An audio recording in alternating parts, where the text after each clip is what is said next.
Hi all, I'm going to take you through the standard solar install. First we're going to do the racking, then we'll install the inverters and then put the panels on.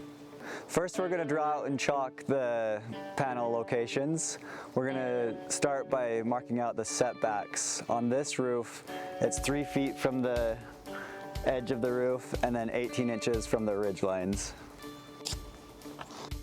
Just a quick heads up, for more info on designing your solar system and for permitting, see the link below.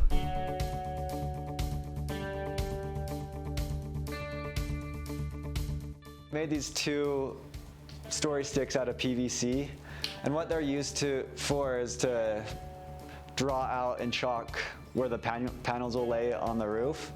And each stick I mark where the mounting holes are.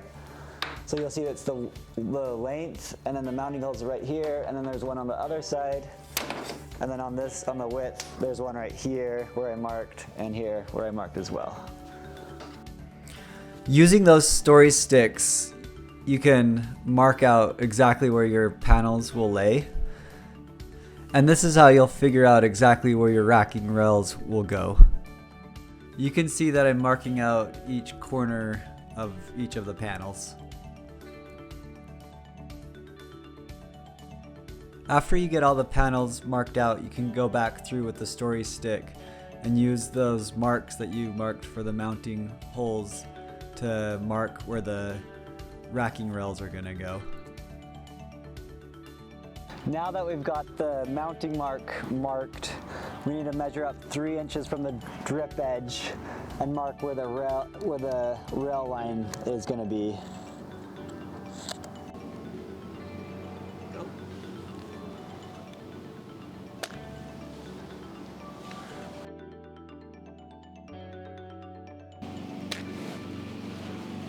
All right, so now we're gonna look for the rafter. We'll use the mallet trick. So listen right here. You can hear that it's hollow. And then I'm gonna move over and it gets a lot more solid. So that's where I'm gonna put the first hole.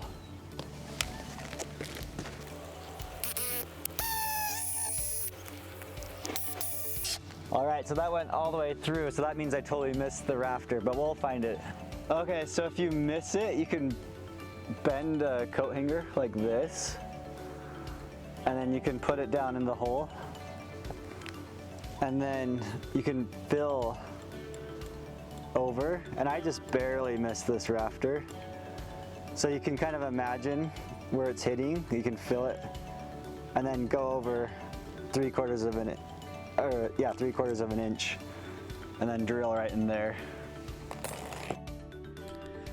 So I got the rafter square this time. And then you can use a flat pry bar to get underneath the shingles so you can put the flashing underneath there. And in a bit I'll show you what to do if you come across a nail. Then you use a rubber mallet to get that underneath all of the shingles.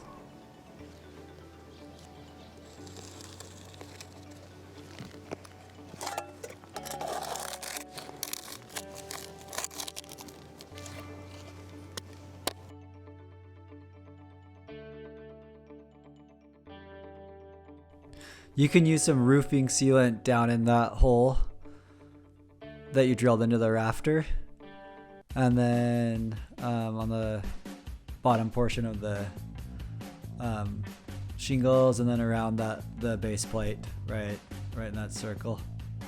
And that'll keep it nice and watertight. Then you bolt that down, and that flashing has been installed, and then on to the next. Now I'm measuring out 48 inches and drilling in the next rafter, but that's just how my plans are set up. Every install will be a bit different depending on how many flashings attachments you need to install.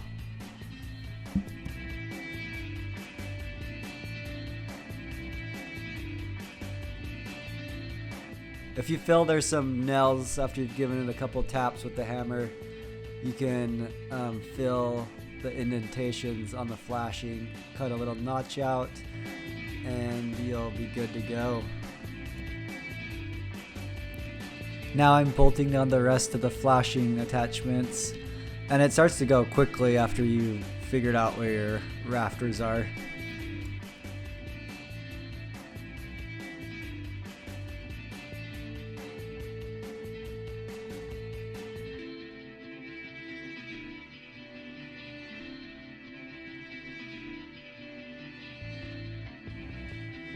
Now I'm putting the twist-on caps on the flashing. And those caps are what you bolt the rails to. The rails bolt on easily to those twist caps. Now I'm moving along to the next row of panels. And it starts to move quickly after you've got everything set up.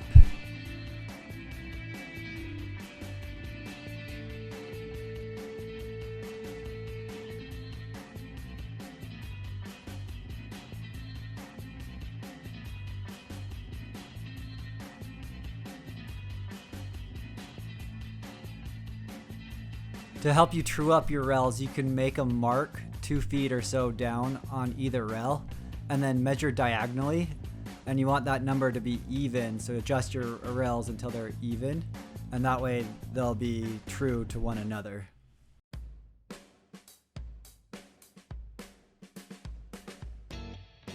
To get all the rails on a level plane, you can use another rail and run it along the top and then adjust the rails so they're all level to one another.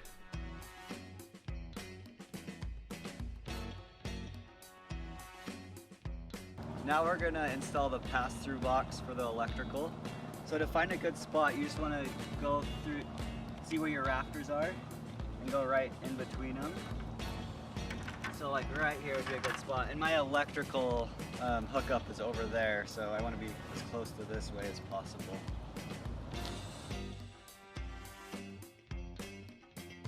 When installing the pass-through box, you can mark out around it in chalk. You really only need to mark out around the top shingle. I went all the way around, but it doesn't really matter. And then you can cut out the top shingle to fit the box.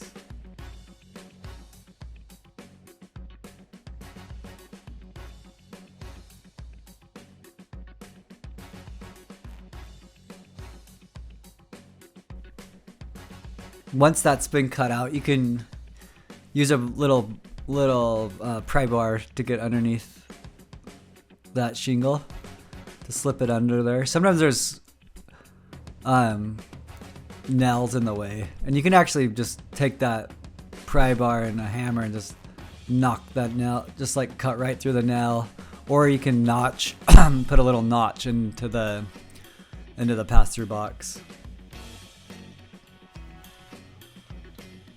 On the bottom of the pass-through box, run a bead of roofing sealant around there to make it a watertight seal.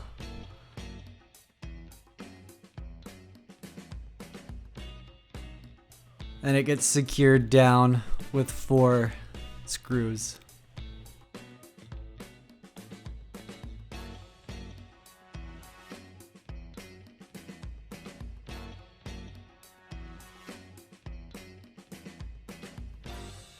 Inside that pass-through box, that easy solar pass-through box, it will show you there's a specific place where you can drill holes through the pass-through box and through the roof. So here I am just drilling a hole right through the roof.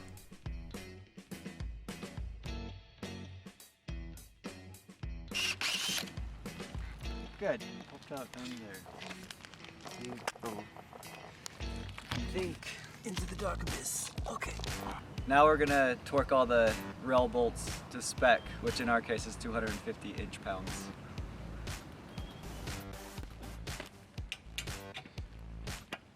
Okay, now we're gonna install the microinverters. So typically you want it halfway in between the panel. In this case, we want it on this side of the pass through so the other wire can wire in here and in here. So just a straight shot. And they go in pretty easy with the mounting bolts.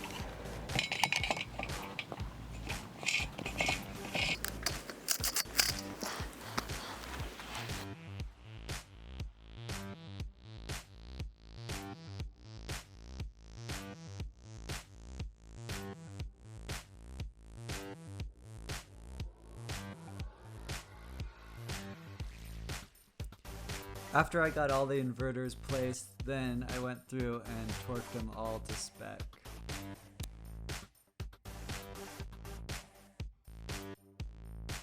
Okay, now for the electrical. So we're going to use the Q-cable on each of the inverters, and they all plug and play, and this will be on the AC side. And then on each Enphase microinverter, there's a sticker on the end.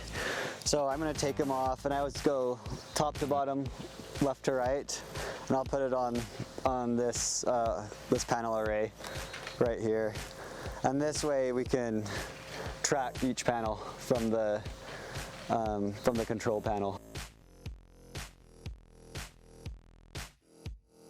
You have to install these waterproof cable glands, and they allow the wires to pass into the box with a watertight seal.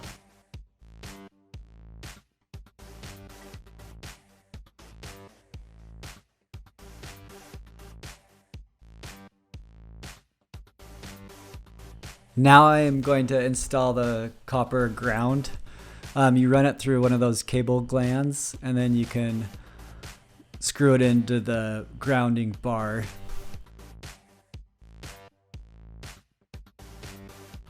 And then you can tighten up the cable gland around it so it's watertight. Next, you connect the grounding wire to an iron ridge grounding lug. And now I'm running the end of the Q-cable string through the pass-through box to be connected in the future with the Romex that runs through the attic space. Where I live, we're allowed to run Romex through the attic, but you'll have to check out your local code to see what you're allowed to run through the attic. Here I've got the Romex run, and then you can see that there's that little collar that goes around them to protect the cables from rubbing on rough edges. And so I've got two Romex run. So one comes from another row of panels, and then the other Romex is running out the eave and down the house to the combiner. So I'm using the Enphase IQ combiner. So you just hook up those copper grounds to the to the bar, the ground bar, and then I've got all the blacks together, or let's see, the black and the red together, and then all the whites together. So it's pretty easy. It's a pretty easy electrical install, pretty straightforward, and everything's watertight in there with those wire nuts and those cable glands.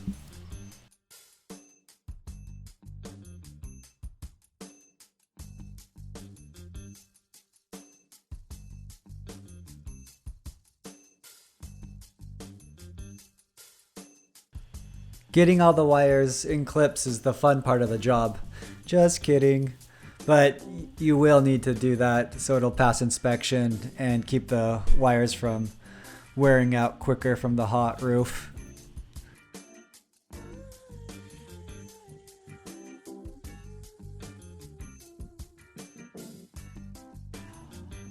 The most satisfying part of the install is finally the panels. So that wire that I'm running right now is going to the DC side of the inverter. And then, yeah, you gotta keep all those wires clipped up on that rail. And that's a little tricky.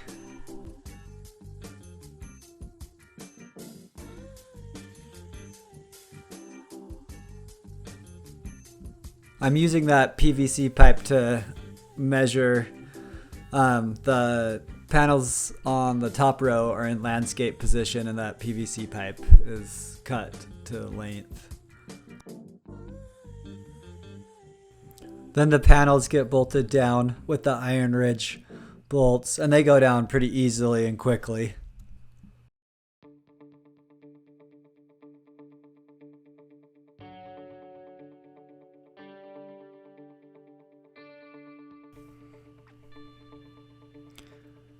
Braiding the wires helps keep them together and off of the roof.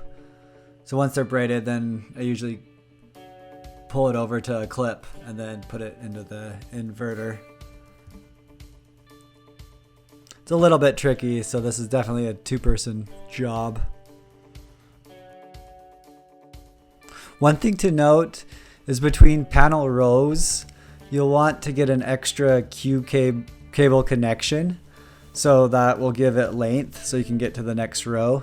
And then you can get a Q-cable blank that you insert into that extra connection to make it watertight. That wraps it up for the major portions of the install. I will be making more videos explaining how to plan out your system, permitting, and how to connect it to the combiner and then to the service panel. If you've liked this video, give it a thumbs up and subscribe. Thanks.